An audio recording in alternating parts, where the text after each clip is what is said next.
what you're speaking to is the feeling that the idea is the most important thing, and it really isn't. It really is not. Everyone knows the cliche that ideas are cheap and execution is everything, but it's really true. The reason it's a cliche is because it's true. I have loads of ideas. I have ideas every day, but that is not necessarily going to turn into anything. And I speak to people every day who've come up with what they believe is a brand new, interesting idea. And oftentimes I've heard it 100 times before. Sometimes that people have an interesting new spin on something, but that's quite rare, actually. So the key here is doing stuff, actually getting your hands dirty and doing stuff and starting. And that's when you decide whether you have a business or not.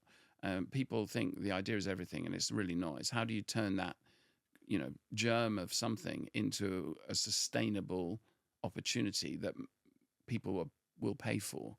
And that's the real trick. And that's what being an entrepreneur is actually all about. It's all about doing the hard yards of turning the idea into a running, meaningful business.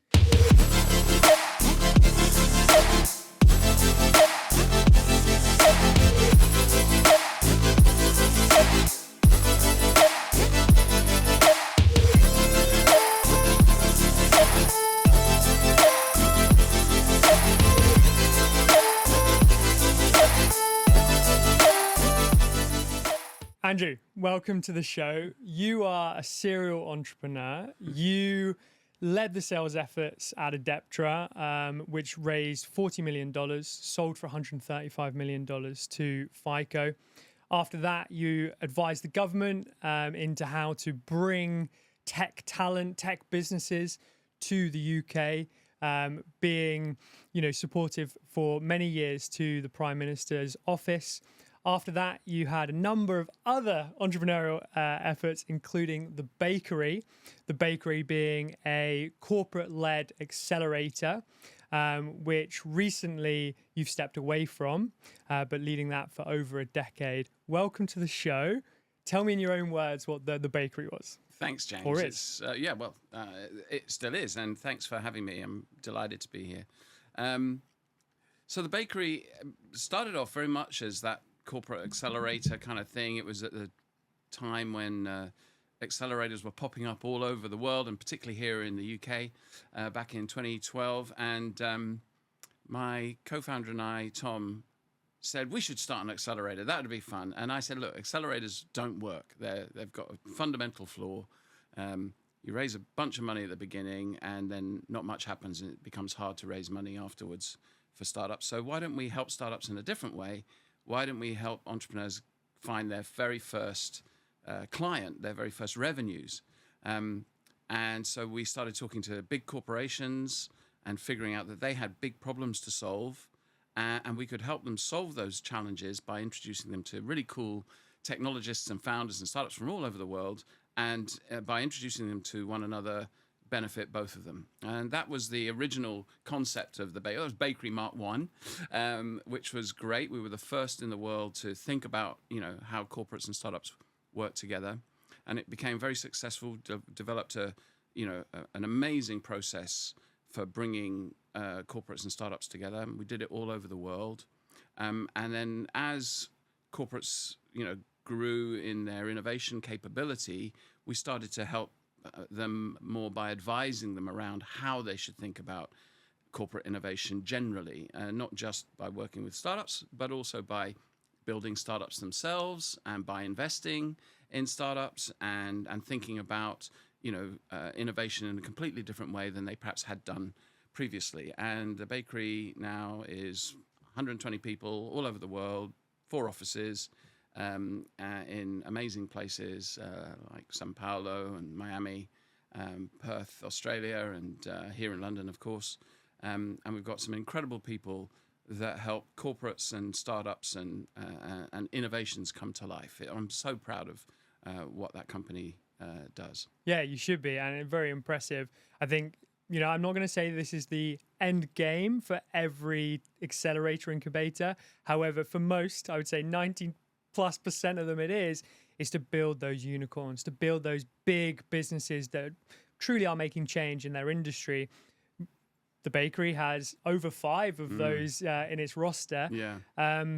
What's the secret? What's the secret to building those unicorns? Well, you know what? It's like building any startup. It's solve a problem that is valuable. And this was really, again, the genesis of the organization. And we had a series of mantras, which, are part of Record. But the very first one was start with the problem. Rather than think about, oh, there's this really cool technology, how can we use it? Or we should be thinking about AI or blockchain or Web3 or whatever it happens to be. What's the problem that you're trying to fix? And if you have a valuable opportunity that people care about, that means something that people will pay money for, then you've got a business. It doesn't matter what the technology is or what the solution is. If you can fix it, then people will pay you for that. And corporates are just the same. And they have hundreds of problems, thousands of problems that are really meaningful and valuable. So finding those and solving them is the key to building successful businesses. And if you can find really big ones, then you get really big businesses like unicorns. Yeah. Amazing. So since, building out the bakery for over a decade, you've stepped away, and your co-founder of the bakery initially has stepped away as well. Why have you stepped away? So it's been a really interesting time. The last few years were incredible for the business, and actually for many businesses, and particularly in the innovation space around the world. COVID was challenging for every business, and when big events of that nature happen, then large corporates, change their outlook. They become much more inwardly focused. They become much more focused on their core. And I'm delighted to say that the bakery succeeded through that period, but it was really challenging. And, most people that ran businesses in that time would say, wow, that was really tough. And both Tom and I, had been at it for a while. We'd been, working really hard to sustain the business and keep it surviving. And that was thrilling and great, but also quite tiring. So when somebody came along and said, hey, we want to do some stuff with the bakery, we've been following you, thinking about how we could work with you, we looked at each other and said, is this a good idea? And our other partners, our partners in Brazil, were very younger than us and very, very keen to sort of take on the business and grow it. And people that were coming along were saying, look, we'd like to inject a whole bunch of money into this business and take it somewhere that we had never really been able to take it to. So it felt like the right thing to do for us.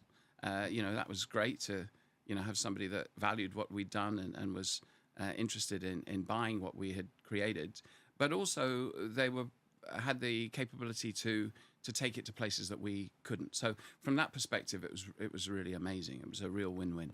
Yeah, super interesting. So you and your co-founder, Tom, of the bakery, stepped away and sort of stayed in a more advisory sort of capacity.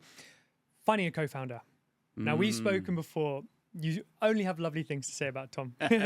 He's the best person in the world to be in a business with. There you go. So your words, I knew how much you respect and enjoy, sort of building businesses and spending time with Tom. Yeah.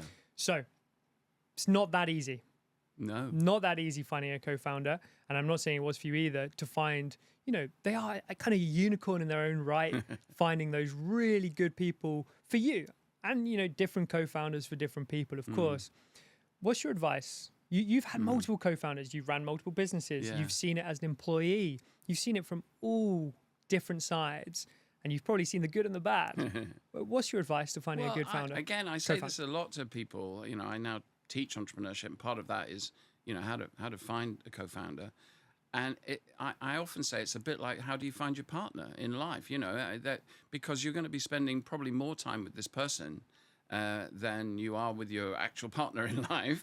So the decision is every bit as important, maybe more important, arguably. So it's very much like a marriage. It's very and you're going to create something, together. You have to love that person. You have to be. I say this, from experience, and people often say, "Well, what do you mean by that?" When I say you have to be happy that they're going to be successful. And you think, well, of course you would be, but actually that's not necessarily the case. Sometimes you meet people and you think they're okay, but you discover things over a period of time about them, and you think, yeah, not so sure about you anymore. And they're going to get, if you're successful, they're going to get wealthy based on your hard work. And are you going to be comfortable with that? So you kind of have to be really in tune with them. You have to want them to be successful. You have to want to be to expend your energy with them and for them. And obviously, the opposite is true. So I think that it's a really interesting decision. It's based more on the sort of chemistry of the individuals, as much as it is to do with the complementary nature of their skill set. So again, I think the other thing that I've learned is it's really valuable if one of you is really good at one thing and the other one's really good at another thing, so that you can address different elements of the business, rather than both having to spend your time on doing that. Completely makes sense. So in my game that I've created, which is going to be called Founder Dating, if you're going on to a first date, and you may ask, do you want kids? Yeah. Do you want to get married? Yeah. Where do you want to live? I don't know. There's a plethora of questions, whatever matters to you. Yeah. It's all about values. Yeah. It's all about the future. They're going to be the ones you're building that life with. Not too dissimilar to Very similar. a founder or a co-founder, especially if it's your idea. You might be protective of that. But if I put you in that shoes, take you back to when maybe you've got a little bit of financial security, but not too much. You're a super ambitious guy. You've got this idea and you're looking at finding a co-founder. You know where your gaps are. What are those 2 or 3 questions that you're going on that first date? You've just bought them a glass of wine. Well, it's interesting. I remember it distinctly. We were in a pub, and Tom and I were talking to each other about what kind of businesses we wanted to create, what kind of business we wanted, how we wanted our lives to be, how we wanted our daily work to be. And, I having been in multiple relationships as well as multiple founder situations, the importance of, shared vision and values of those kinds of things is really important. Actually, at the time, we never imagined that we wanted to exit. We thought we were building a business that we wanted to work in, ourselves, and have people around us that we liked going to work with, and creating an environment that we enjoyed, and only picking customers that we enjoyed working with. So having that choice was really important to both of us. And that was really, an interesting conversation. It's funny because we're talking about the correlation between dating and founder matching, and it's very much the same. Often people say, do you want kids? But they never actually say, how would you like to bring those kids up? It's funny. You assume that you're going to have similar parenting outlooks, and it's not until you have kids and they're sort of being naughty and spilling ice cream all over the floor that you realize actually one of you has very different parenting outlooks. And so actually talking about the detail of, what you might be like and what you want and what would make you happy in those situations is actually really important, much more important than people think. So I think that for me, getting into that detail and understanding that clear vision is incredibly important.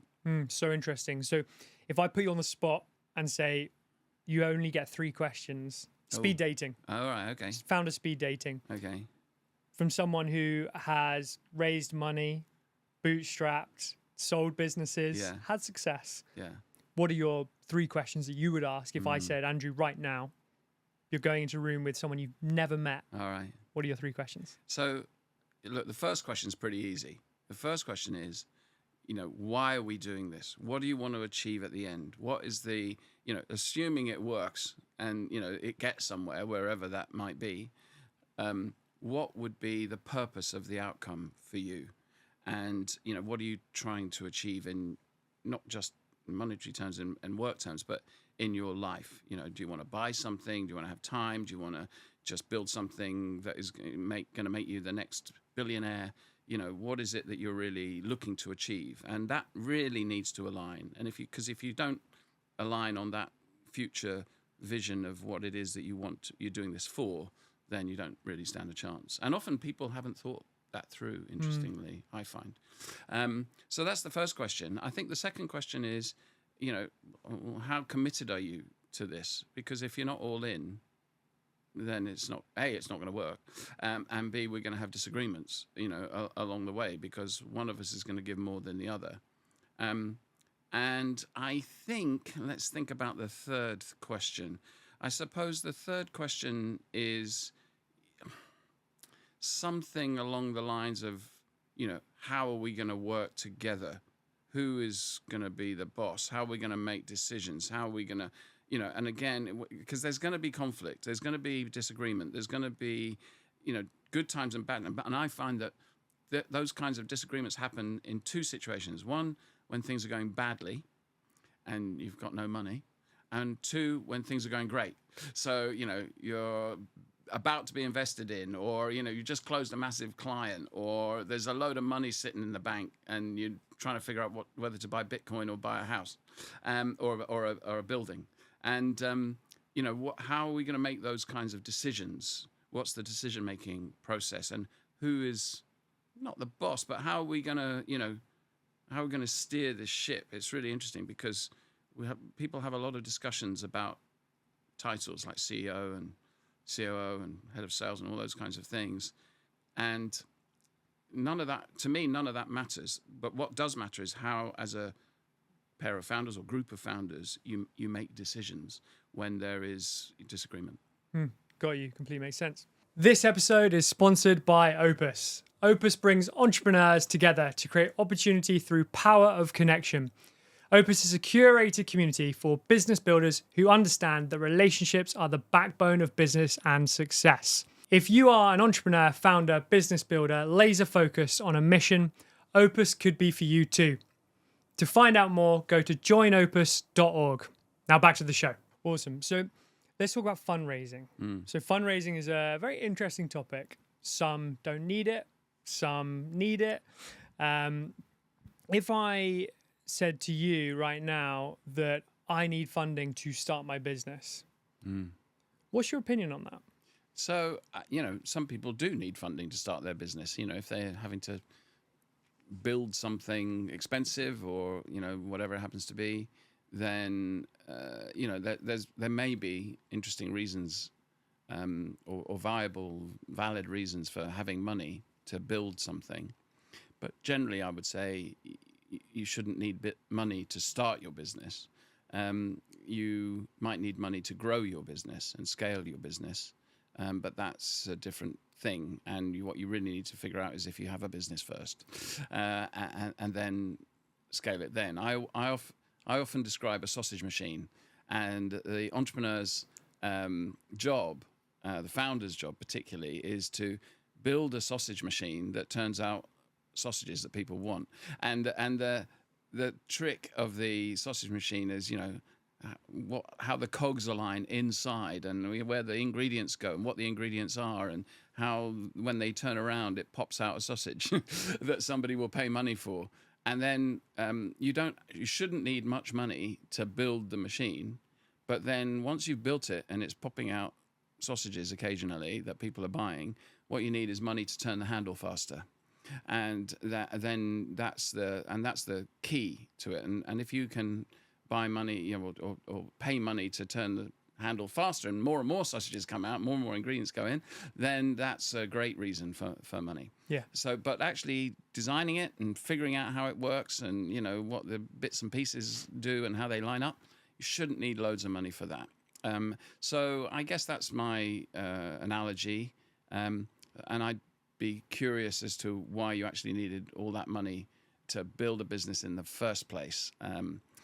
And I think people don't understand that raising money, it's not, what you're doing is you're selling yourself to a boss. And most people come into entrepreneurship because they don't want bosses anymore.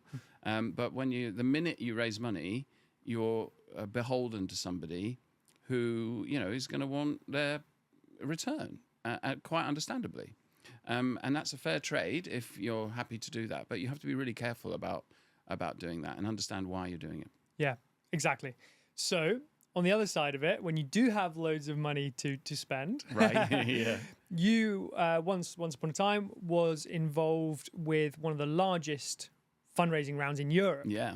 I guess you could talk us through that first, but when that money hits that bank account Yeah. or you get given that budget, Yeah. what does that actually look like? So, I mean, it's an incredible thing. But again, you have this massive responsibility. You've been given a certain amount of money for a reason. Now, to be fair, back in that day, Take us through that story. so, we'd built an amazing thing. It wasn't what it had originally been designed for, but we'd built this incredible engine that was really great at making complicated phone calls and connecting people to each other. And we'd originally built it to help people sell stuff. But what we found out was that there weren't enough websites in the world, really, at the time, back in 1999, 2000. And this is Adeptra. This is Adeptra.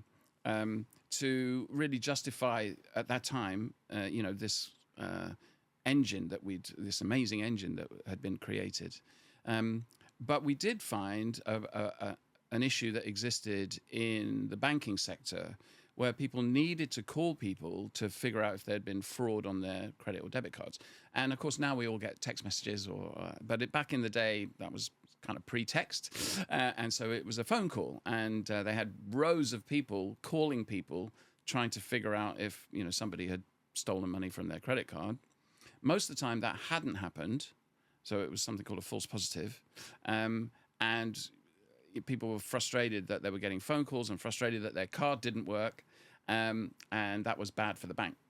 So our system would automatically call people, identify them automatically, ask them the question automatically, did you just spend $500 on cigars in Tel Aviv? And if the answer was yes, I've just been buying them for my friend as a present, then that's cool. But if no, I don't smoke, then our system would put you through to a fraud agent.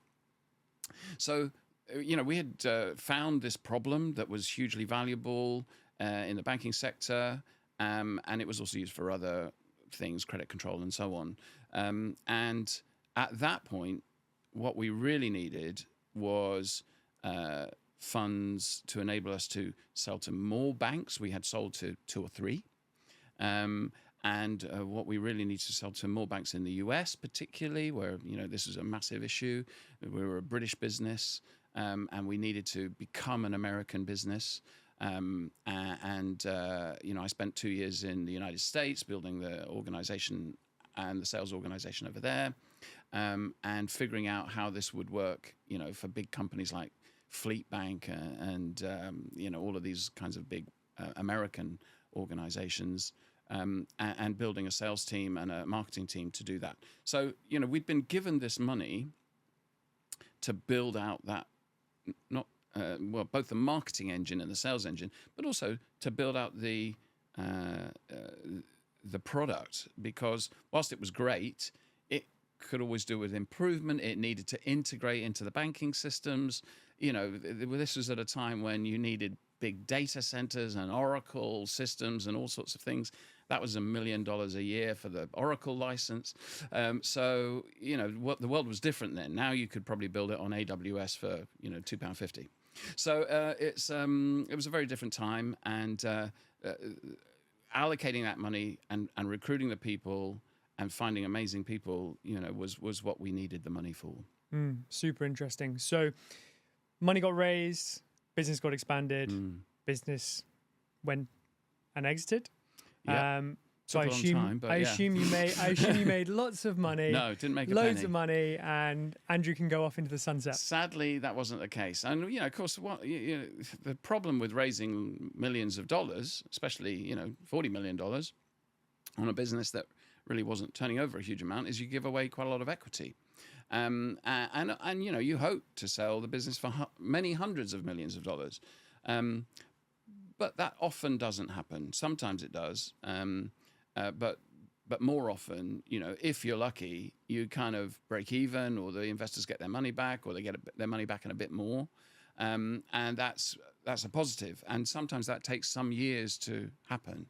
And again, a lot of people underestimate the amount of time it takes to take a business from stage 1 to stage 5. And I think that's the it always costs more and it costs 3 times as much and takes 5 times as long, I think, is the real equation. So to some levels, some frustration there, right? You'd spent a lot of your career working towards an end goal, which I guess was the exit, and then you didn't actually make the money that you thought you were going to make from that. Well, you're assuming I knew stuff that I didn't really know. So look, I came into entrepreneurship quite late, and I left a corporate world and joined. Actually, originally it wasn't. You wouldn't have called it a startup. You'd have called it a .com, because that was what everybody was building in the late 90s. And I joined a .com actually, and we changed the name later to Adeptra. So that was where we were going. And again, coming from that world, and often, again, I think we're very lucky now because there are all these amazing podcasts and things that tell us what an entrepreneur is and what a startup is and what equity is and all of those different things. But back in the day, you didn't really know that kind of stuff. And so, yeah, whilst I was excited about the potential, I didn't really know how to capitalize on that, or what kind of timing or what kind of energy I would have to put in, how long it would take. And as a result, I exited pretty early from that business for a whole bunch of reasons, some of which were to do with people in the business, some of which were to do with the way the business was going, how much time was being spent in different parts of the world, and decided to start my own business pretty soon afterwards without raising money. And that was way more successful and way more financially beneficial for me. Cool. So bootstrap them. Yeah. From seeing the largest fundraising round in Europe to no money. Yeah. just your hard yards. So I assume you went to the pub and you had a few drinks and you started your business. Well, I mean, you're missing a chunk. But immediately after Adeptra, I started a business in Ireland called Strength 5, which was we were the first business or company anywhere in the world to send a barcode, which was, the common thing then. When QR codes hadn't been invented. So a barcode through text message. Coming from Adeptra, I knew all about, messaging and the phone system and how that works. And created a business that effectively sent a token, a coupon, a barcode through the text messaging system, which was really exciting. This is back in 2005. We were all walking around with those little Nokia, I think they were called 3210s, I can't remember, the little green screen phones that everybody had, way before, iPhone. How else are you going to play Snake? Well, exactly. We created this amazing little business, again, from a discussion in a pub. Wouldn't it be great if I had something on my phone that I could use at the bar and pay for a pint of beer? So a few Guinnesses in, and the idea comes the for idea Strength came 5. to life, and my co-founder at the time said, I think I can do that. And he built it the next day, and I tested it in a store across the road. We didn't even know if, a barcode could be read on a screen. It turns out that there are 2 different types of barcode readers. And if you use the right one, then it could be read. So we created that business. And again, I didn't know very much about this whole thing about how to find your co-founder and how to test their water and all of those kinds of things that we were talking about before. And as a result, whilst we grew a really interesting business and it took off quite quickly, we had clients like Guinness, actually, Diageo, but also Norwich Union, Aviva, the insurance company. We fell out, to cut a long story short, and we sold it within 2 years to our biggest client for pretty much the money that we'd invested in the business. So we walked away slightly disappointed, but with a bit of money in our pocket, and 2 years of experience under our belt. Awesome. So then an exit that you didn't make any money from, co-founded business with friends that didn't end up kind of the way you wanted to go. Mm-hmm. So the logical step is to just dive back in. Yeah, absolutely. Well, I took a bit of a break. I did a bit of all sorts of different things. Got into consultancy. Yeah, but I had a bit of, now by this time I had a little bit of money behind me, not much, but enough so that I didn't have to dive straight back into doing anything. And I looked at consultancy. I became a coach for a while. Everybody becomes a coach for a while, and then I very luckily started working with the British government on their global entrepreneur program, and started bringing in entrepreneurs from all over the world.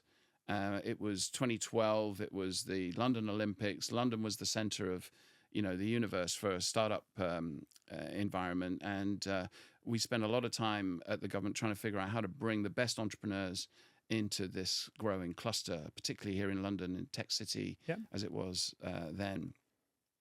And at that time, that was when all the accelerators were coming and investors were coming, and the bakery seemed to be, the logical answer. Awesome. So you are tech champion for the British government, bringing in some of the best talent, best businesses. You brush shoulders with some pretty interesting people. Can you remember sort of the buzz around the Olympics, around sort of Silicon Roundabout, everything? There was a really interesting time to be an entrepreneur. Totally. And I actually was coming up through sort of my journey at that time, and sort of seeing this sort of as somewhere that I wanted to be and invest my time and energy in. And it was a really fun period of time. It was amazing. And it was really interesting because Tech City at the time, Silicon Roundabout, it was kind of just on the border of the city of London. And it was quite interesting because obviously London is quite well known for its financial centre and its city suits. And they weren't really allowed into Tech City. Of course. If you've got to be cool to be. You've got to be cool to be in Tech City. And there was amazing cocktail bars and coffee bars, spawning around there. I remember one of my favourite cocktail bars was a place called the Mayor of Scaredy Cat Town, and you had to go into a little phone booth and dial a number, and the door would open, and you'd get allowed into the back of this little funky little cocktail bar. So it was all kind of secret. And you had to know people or know the gen to be able to meet other people. But the great buzz about it was the collaboration ethic. So prior, what was fascinating to me around that kind of time is, when I had been in business 20 years previously in corporate world or thinking about, the dot-com boom, nobody talked to each other. They kind of built their thing on their own, and they were scared of telling you what their idea was. In London in 2010, 2011, 2012, and beyond, it became much more collaborative. You'd have meetups where people would discuss their ideas. You'd have opportunities to tell people your failures, and people would learn from those things. That's how people met, and that's how people created amazing, businesses like Mind Candy, and all of the amazing stuff. Us Too, came out of London, and then of course, the change that was brought about primarily by the change of technology at the time, the development of the iPhone and the user experience, and the coming together of technology and creativity, which was really at the heart of London's success. We weren't really great at building the deep tech. But we were really good at building the stuff that ran on top of the deep tech, and making it work and making it usable. And that clashing together of creativity, art. We had the Damien Hirsts and the Tracy Emin's in the Whitechapel Gallery and all those kinds of things. You put all that creativity together with technology, and you build beautiful things. And that's what that people want to use. So it's little wonder that the banks got disillusioned because Revolut was coming up with an incredible new user design for a bank, and everybody was flocking to it. 100%. So you spent some time in the US. You got first-hand experience of how they do things, and then you kind of mentioned how pre-2012, and but definitely still prevalent today, is there is a bit of a British culture around don't broadcast your business. Somebody's going to steal my idea. And then if you tell your friend or your family member, oh, I'm going to start this business, or I'm involved in this startup, and there's kind of a get a real job Yeah. type rhetoric, which for me as a couple of time founder, still very much in the trenches every day as a founder, and I communicate with many of those every single day. It's kind of sad in a way. It's really sad. Yeah, we should be. Well, look, I mean, what you're speaking to is the feeling that the idea is the most important thing, and it really isn't. It really is not. Everyone knows the cliche that ideas are cheap and execution is everything, but it's really true. The reason it's a cliche is because it's true. I have loads of ideas. I have ideas every day, but that is not necessarily going to turn into anything. And I speak to people every day who've come up with what they believe is a brand new, interesting idea. And oftentimes I've heard it 100 times before. Sometimes that people have an interesting new spin on something, but that's quite rare, actually. So the key here is doing stuff, actually getting your hands dirty and doing stuff and starting. And that's when you decide whether you have a business or not. People think the idea is everything, and it's really not. It's how do you turn that germ of something into a sustainable opportunity that people will pay for. And that's the real trick. And that's what being an entrepreneur is actually all about. It's all about doing the hard yards of turning the idea into a running, meaningful business. So let's say I'm a founder who has ambitions to create wealth for themselves. Like, I not only want the freedom of being a founder or an entrepreneur, but I want to be successful. If I'm considering success as wealth, monetary value, do I need that 1% idea to go? No, I don't think you do. I think you need an idea, and I think you need great people around you, and I think you need to work hard and turn it into something that solves a problem and makes money. It's interesting, you said that if you wanted to create wealth, but you also then qualified it with having the freedom.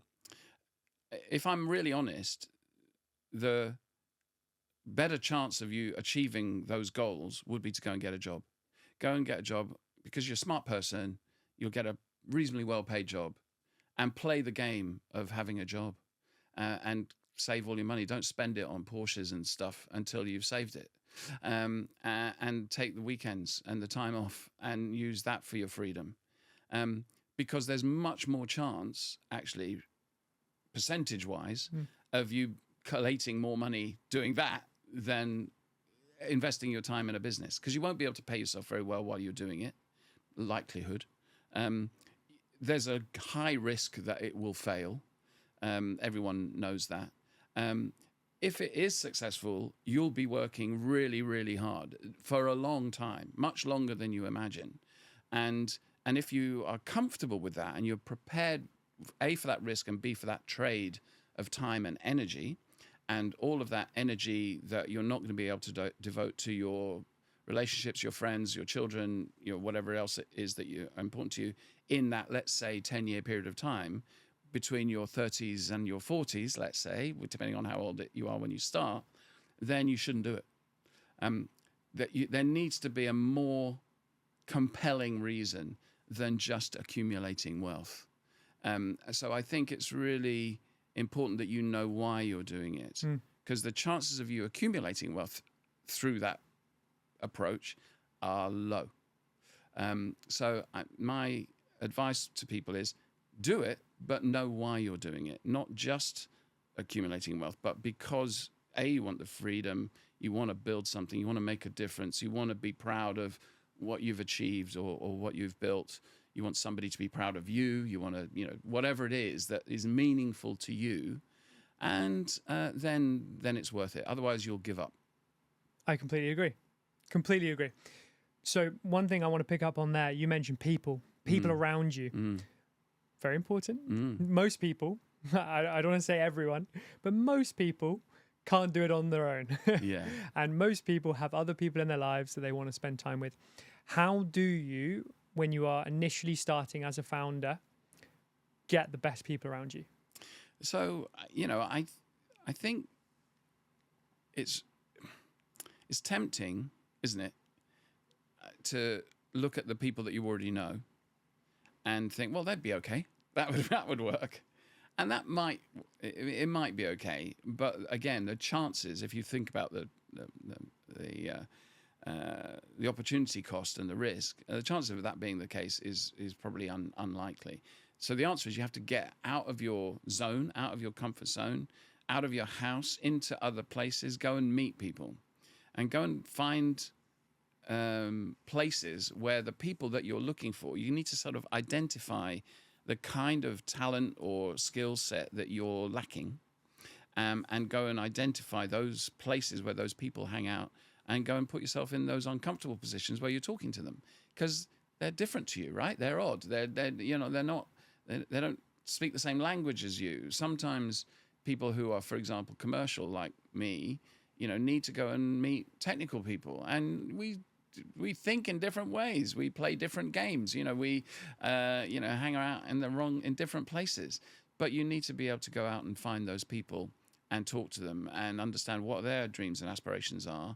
And hopefully you might meet people who share similar dreams and aspirations to you, that have complementary talent and skill to you, and that you can coalesce around an interesting idea. And I think that's the right thing to do. I don't think there's a shortcut. Maybe there's Tinder for, startup founders. I haven't found it yet. Maybe you're going to build that. I like the idea. But I think that, you have to put yourself in the place where people are. And again, so much of this is based on chemistry. I don't think you can do it. I really don't think you can do it. Maybe I'm old-fashioned. I don't think you can do it behind a computer screen.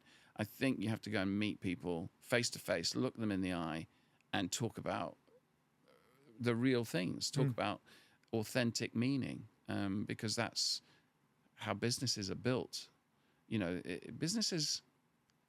People are mistaken when they think that businesses run on money or coffee or booze. They don't. They run on human energy. And human energy is created when people coalesce around a shared set of values and a shared set of dreams and visions. And people then want to be around that. That energy attracts other humans, whether it's people who are going to work for you or clients or investors. So, that human energy that is created comes out of the chemistry between people. So I think you have to go and seek that chemistry. Yeah, I agree. Again, you're agreeing too much with me, James. Look, I agree with everything. I do agree, though. I think for me personally, I sit in the commercial seat at Shea Content. Our main deliverable is online communication. Right. So whether that be video, podcast, webinars, copywriting, getting your message, your story in front of an audience online. However, I would say 90+% of the revenue that we will make in new business this year will have been from offline connections. Right. Has that been supported by my own efforts online? Of course. 100%. Absolutely.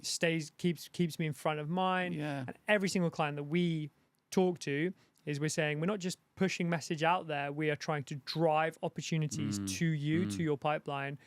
And frankly, that's kind of, we have to work with the right people, because we want those directors that we work with, potentially CEOs, whoever's leading that charge from a content perspective internally, ideally are also going to that networking event on that sales call. Yeah. Because they have that initial sales call, right? Yeah. And then Andrew, who's going to buy that solution, is seeing them on LinkedIn time and time again. That's the power. And for me personally, I know that I can get very animated and I can get very energetic and I can talk about what I believe is the future of B2B marketing. And I know it's not artificial. That is something which I truly believe. And I don't think you can truly fake that unless you're a really good actor. I'm sure there are a few very good actors out there. Yeah.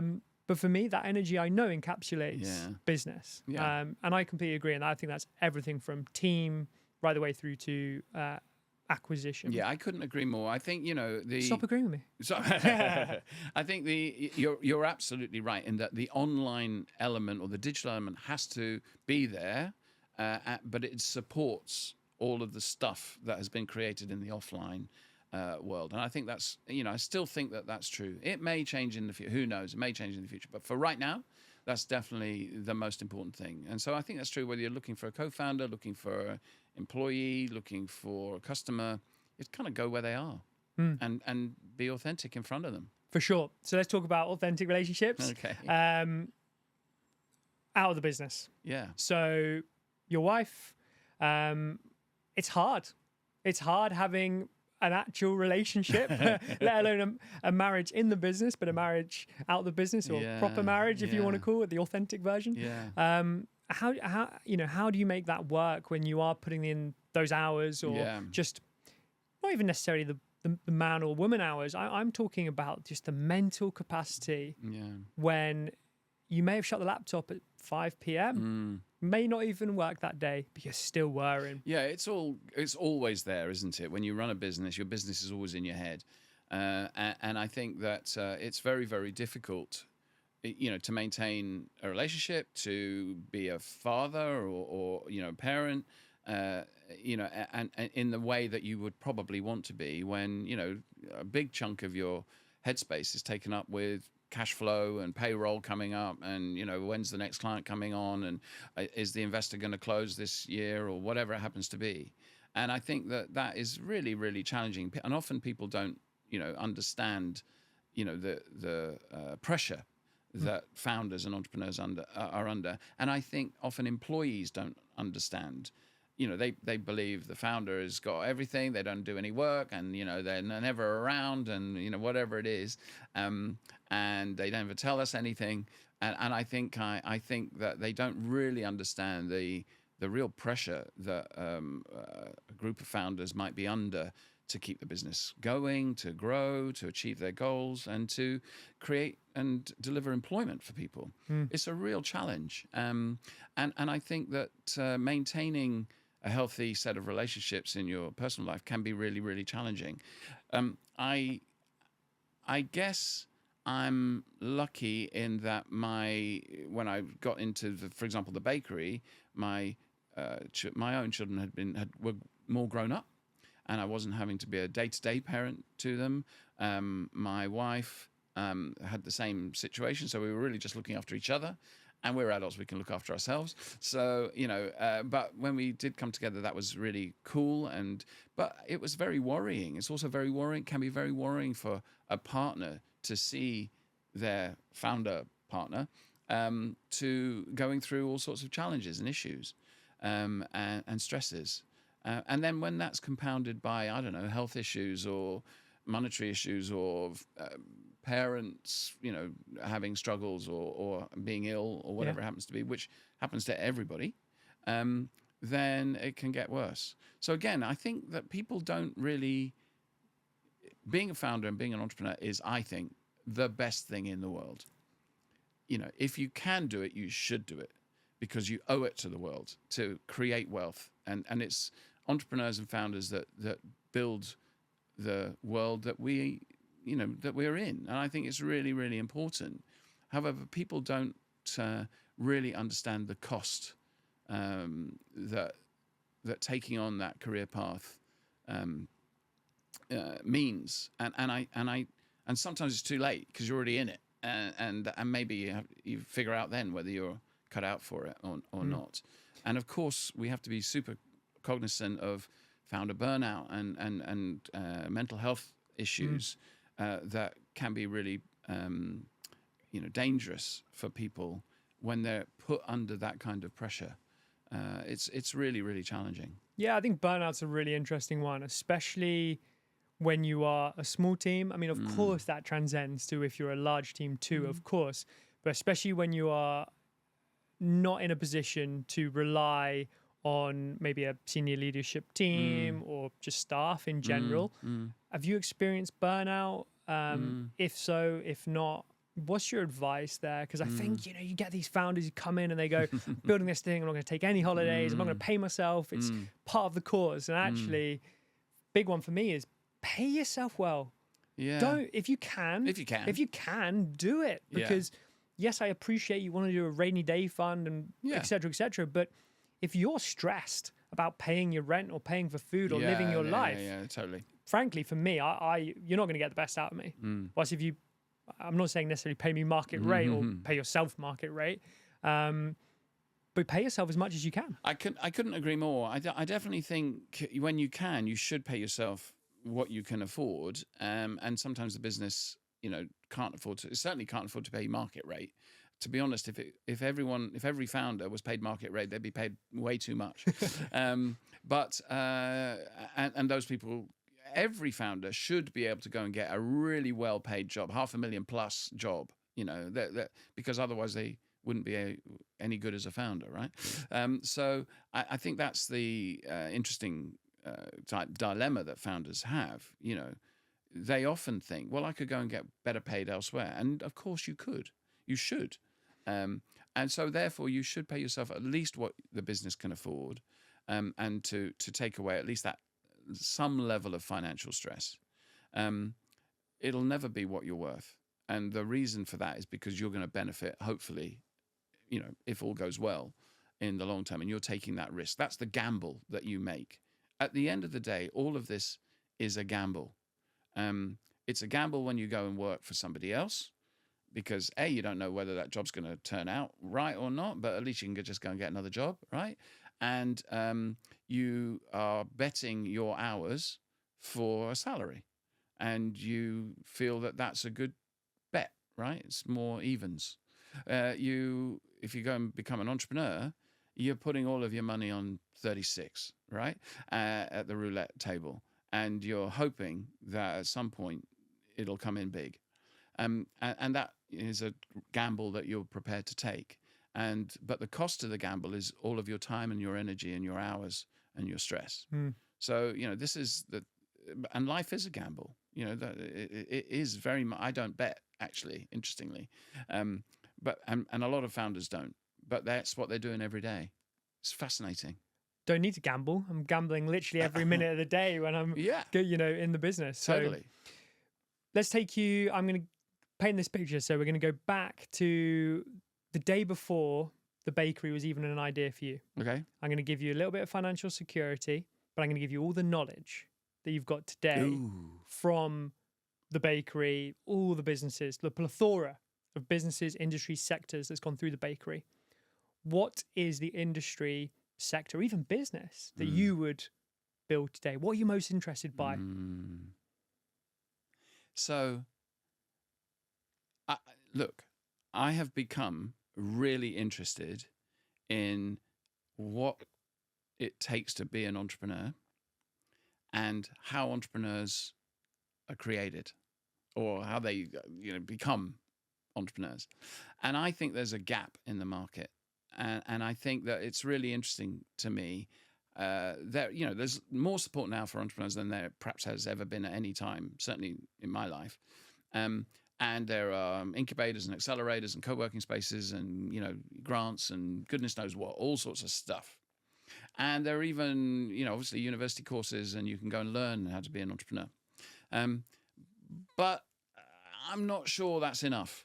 And I think there are a lot of people that don't understand the thing that we've really been talking about here, which is being an entrepreneur as a career choice. We don't get taught this at school, do we? But we should. We should, absolutely. And I think it's really interesting.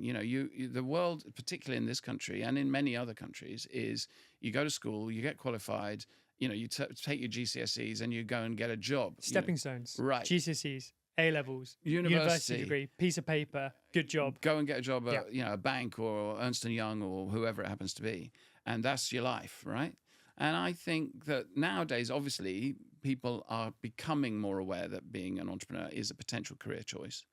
But how do you get trained to do that? How do you understand what that means? How do you become an entrepreneur for your life? And how do you make these gambles that we've been talking about? And do you understand that it's a gamble? And are you one of those people that could potentially go down that road? And would that give you, what you want in your life? So one of the areas I'm really interested in is that, and the potential gap in the market that exists at relatively early stage, where people are kind of weighing up their options. So that's the first thing that I'd be interested in exploring. And then the second thing I'm interested in at the moment is something that happened just the other day. Look, everyone's talking about AI and the opportunity that AI produces. And, I believe that there is a really interesting opportunity to have AI make us more connected to people that we've lost.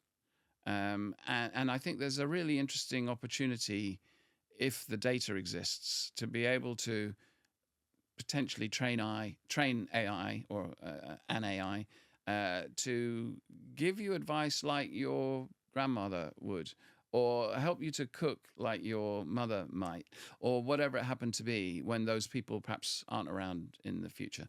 So I think there's a really interesting potential opportunity to use technology to connect us, to people that we can't get connected to right now. Such a fascinating idea. You mentioned education. So, if you can't do, you teach. 96% of university professors have never actually ran a business in the sort of business discipline. Yeah, those entrepreneurial courses are often taught by people who've never run a business. Yeah. But you are one of a few that are looking to change that. So today, people can find you at Imperial College as an entrepreneur in residence. You've not been in the role too long. How are you finding it? Well, why have you gone back to? Well, you've gone back to school. Why have you gone back to school?